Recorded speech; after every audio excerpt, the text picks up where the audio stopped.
8 కాసులు కురిపించే దెయ్యం. చాలా ఏళ్లుగా సముద్ర తీరం వద్ద ఒక గుహ ఉంది. అయితే ఆ గుహ లోపల కాసులు కురిపించే దెయ్యం ఒకటి నివాసం ఉంటుంది. ఆ దెయ్యం ప్రతిరోజు గుహ లోపల సంపద కురిపిస్తూ తెగ సంబరపడిపోతుంది. అదే విధంగా కురిపించిన సంపదను జాగ్రత్తగా భద్రపరుచుకుంటుంది.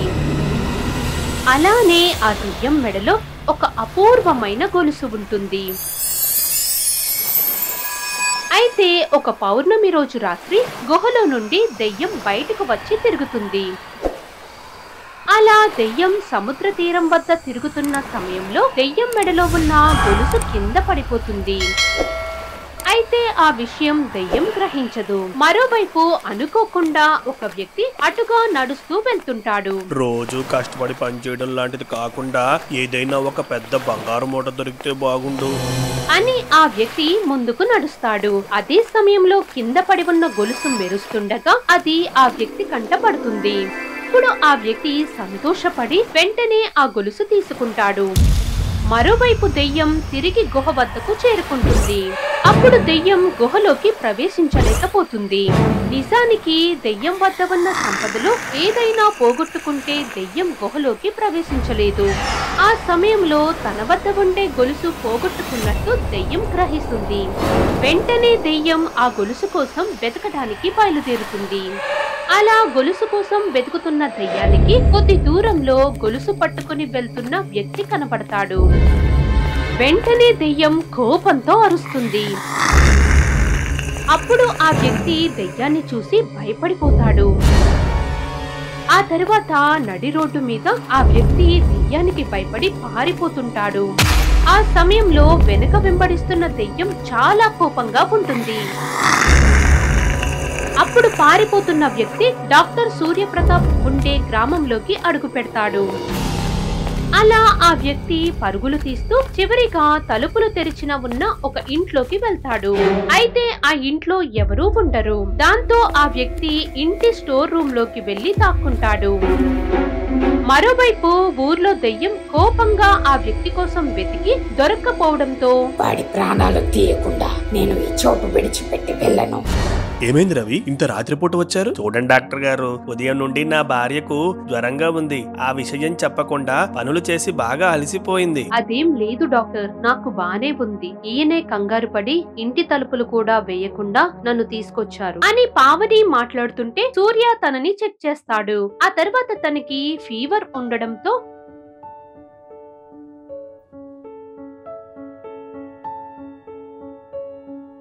ఒక ఇంజెక్షన్ ఇచ్చి కొన్ని టాబ్లెట్స్ ఇస్తాడు. ఆ టాబ్లెట్స్ వేసుకొని బాగా రెస్ట్ తీసుకో. అలాగే డాక్టర్ గారు, ఇక మేం వెళ్తాం. అవును, త్వరగా వెళ్ళండి. అసలే తలుపులు కూడా వేయలేదు, మళ్ళీ ఇంట్లో దొంగలు పడచ్చు అని డాక్టర్ సరదాగా అనడంతో రవి నవ్వుతాడు. ఆ తర్వాత రవి తన భార్య పావనితో కలిసి ఇంటికి బయలుదేరుతాడు. అలా ఇద్దరు ఇంటికి చేరుకుంటారు. ఇంతకీ రవి ఇంట్లోనే దెయ్యానికి భయపడిన వ్యక్తి దాక్కుంటాడు.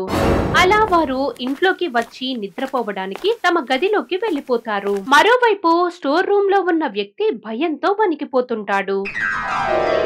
అప్పుడు తన జేబులో నుండి మెరుస్తున్న ఒక గొలుసు తీసి అక్కడ మూలన పెడతాడు.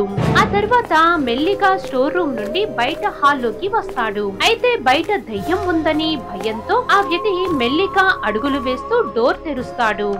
అప్పుడు ఇంటి బయట ప్రశాంతంగా ఉండడంతో వెంటనే అక్కడ నుండి పారిపోతుంటాడు. అయితే కొద్ది దూరం వెళ్లిన తర్వాత దెయ్యం అతడి ముందు ప్రత్యక్షమవుతుంది.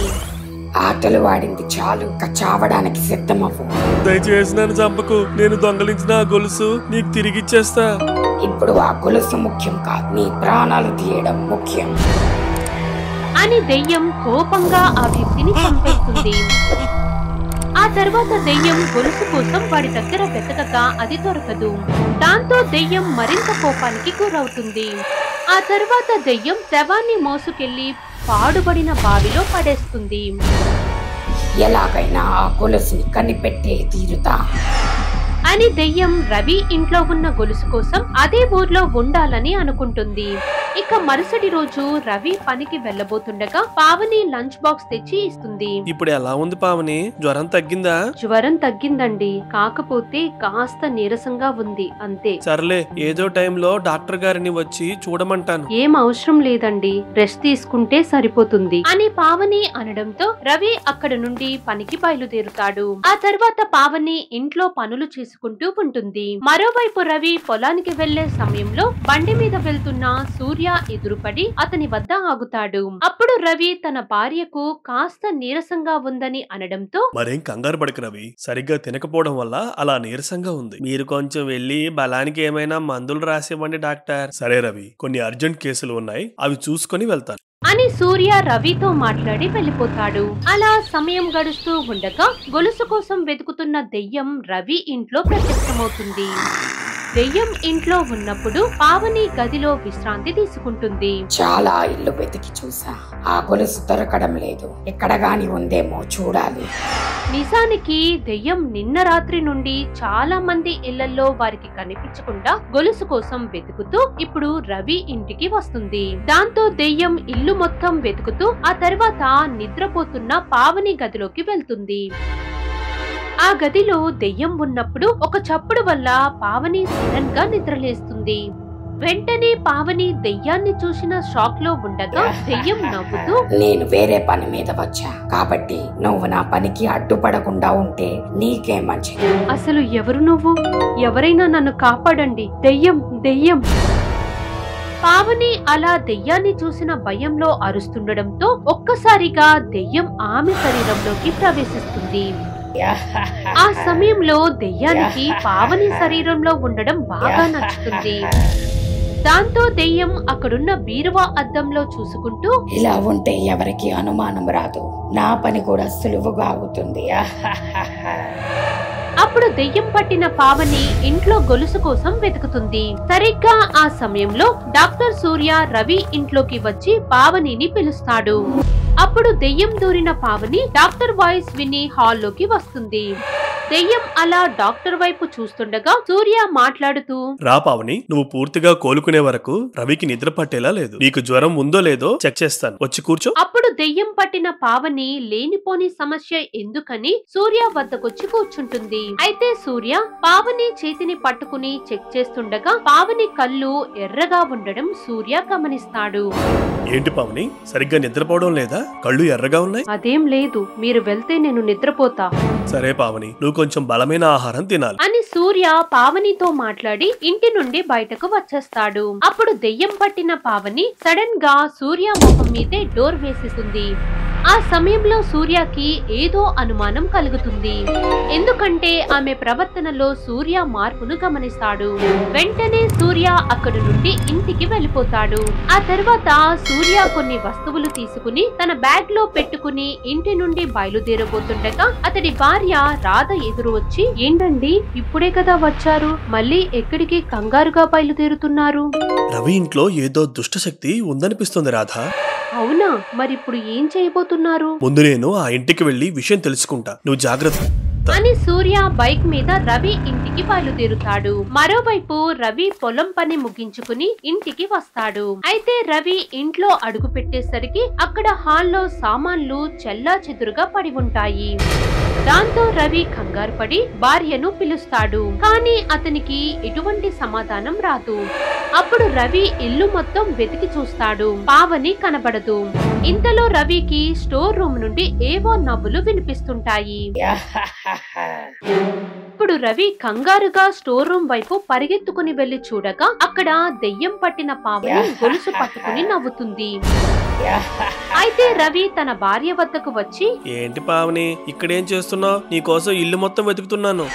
నేను కూడా ఇల్లు మొత్తం వెతికితే ఇక్కడ దొరికింది. ఏం దొరికింది? అసలు నువ్వు దేని గురించి మాట్లాడుతున్నావు? అప్పుడు దెయ్యం పట్టిన పావని ఏం సమాధానం చెప్పకుండా గొలుసు పట్టుకుని హాల్లోకి వెళ్లిపోతుంది. ఆమె అలా వెళ్లడం రవికి కోపం వస్తుంది. అప్పుడు రవి కూడా హాల్లోకి వచ్చి పావనిని తిడుతుంటాడు. రవి అలా తిడుతుంటే కోపం వచ్చిన పావని గట్టిగా రవిని కొడుతుంది.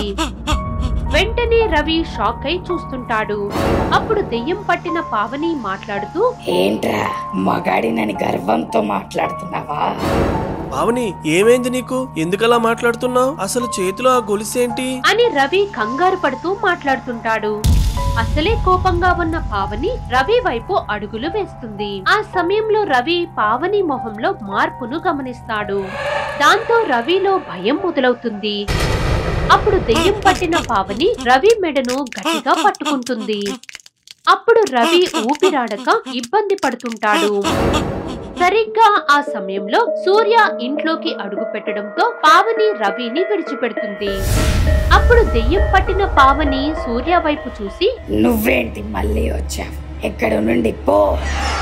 సరే సరే, నువ్వు తొందరపడ. అసలు నువ్వు పావని శరీరంలో ఏం చేస్తున్నావు అని సూర్య మాట్లాడుతూ మెల్లిగా పావని వైపు వస్తుంటాడు. అప్పుడు సూర్య తన బ్యాగ్ లో నుండి ఒక గాజు సీసా తీసి దాని మూత తెరుస్తాడు. అలా సీసా మూత తెరవగానే అందులో నుండి పొగ విడుదలై పావని చుట్టూ ఆవరిస్తుంది. ఇక కొద్ది సమయానికి పావని గట్టి గట్టిగా అరుస్తుండగా ఆమె శరీరం నుండి దెయ్యం బయటకు వస్తుంది. అదంతా చూసి రవి ఆశ్చర్యపోతాడు. ఇక పావని స్పృహ కోల్పోగా దెయ్యం సూర్య మీద దాడి చేయడానికి వస్తుంది. అయితే సూర్య చేతికి ఉన్న తాడు వల్ల దెయ్యం అతన్ని తాకలేకపోతుంది. ఆ తర్వాత సూర్య మంత్రించిన బూడిద ఫ్లోర్ మీద వేయగానే దెయ్యం ఎటూ కదల్లేక బంధించబడుతుంది. ఇంతలో పావని స్పృహలోకి వస్తుంది.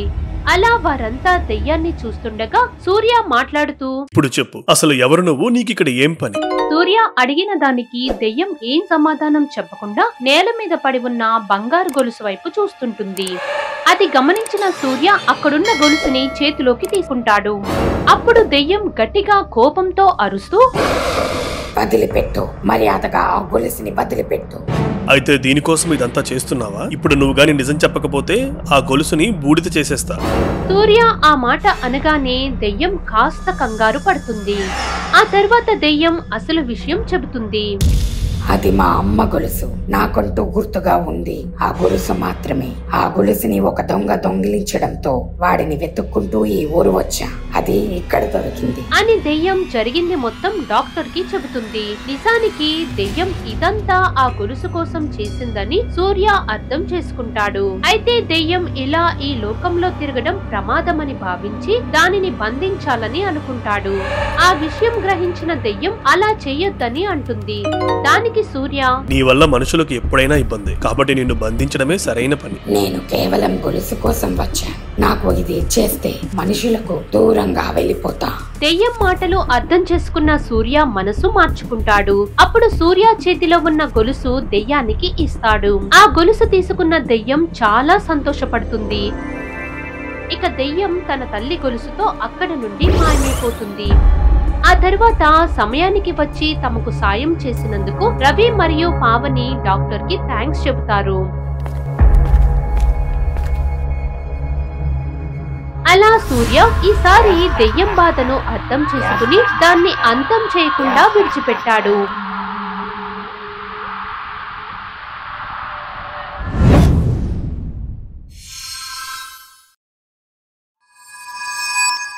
For more horror stories, please subscribe our channel.